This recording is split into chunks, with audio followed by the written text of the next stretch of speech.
Dev bordis de unum cansum estan aici disa Jesu Christ sunt san Bruno bapa că ergandim chami पळयतां बापा ह्यो सर्व संगती तुवें जाणट्यांक आनी बुदवंतां तावनू लिपोवन दवरल्याय पूण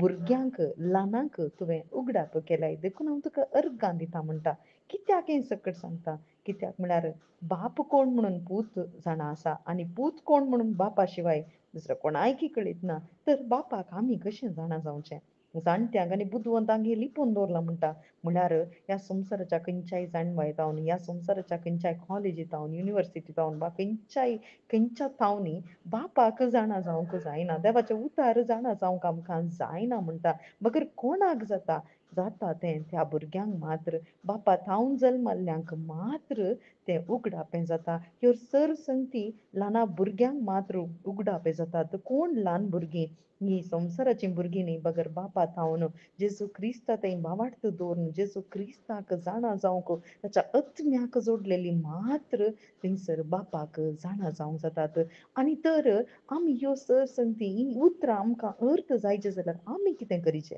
आमी नव्यान जल्माचें पयलें आनी ती सुवार्ता आमकां पयलें आयकूंक जाय आनी ताचे थंय बावार्थ दवरले वरवीं आमचे थंय पवित्रोत्म येता आनी तो पवित्रोत्म आमकां कितें करता मजतदार तो जावन आसा आनी पवित्रोत्म आमकां कितें करता म्हळ्यार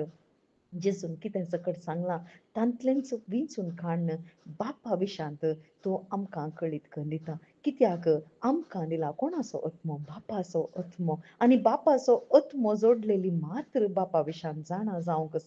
सकतात देखूनच म्हणटा सोदां तुमकां मेळटलें कोणाक सोदूंक जाता बडोवंक जाता उक्तेंक जाता कोणाक तें पवित्रोत्मो घेतिल्ल्याक मात्र देखूनच सांगता खोटे जाल्ले तुमी तुमच्या भुरग्यांक सगळे बऱ्यो वस्तू हाड दितात तर सर्गीचो बरो बाप तुमी विचारतना पवित्रोत्म दिना जायत की तर आमकां कोणाची गरज आसा ही उतरां जाणा जावंक जेजू विशांत जाणा जावंक बापा विशांत जाणा जावंक सस्नीक जिविता विशांत जाणा जावंक आमकां जाय पवित्र आत्मो आनी तो पवित्र आत्मो फुंक्याक आमकां मेळ्ळा कसो जेजू क्रिस्ता थंय बावार्थ दवरले वरवीं जेजू क्रिस्त म्हज्या बदलाक म्हणून हांवें बावार्थ दवरले वरवीं मात्र तो पवित्र आमकां मेळटा आनी तो पवित्र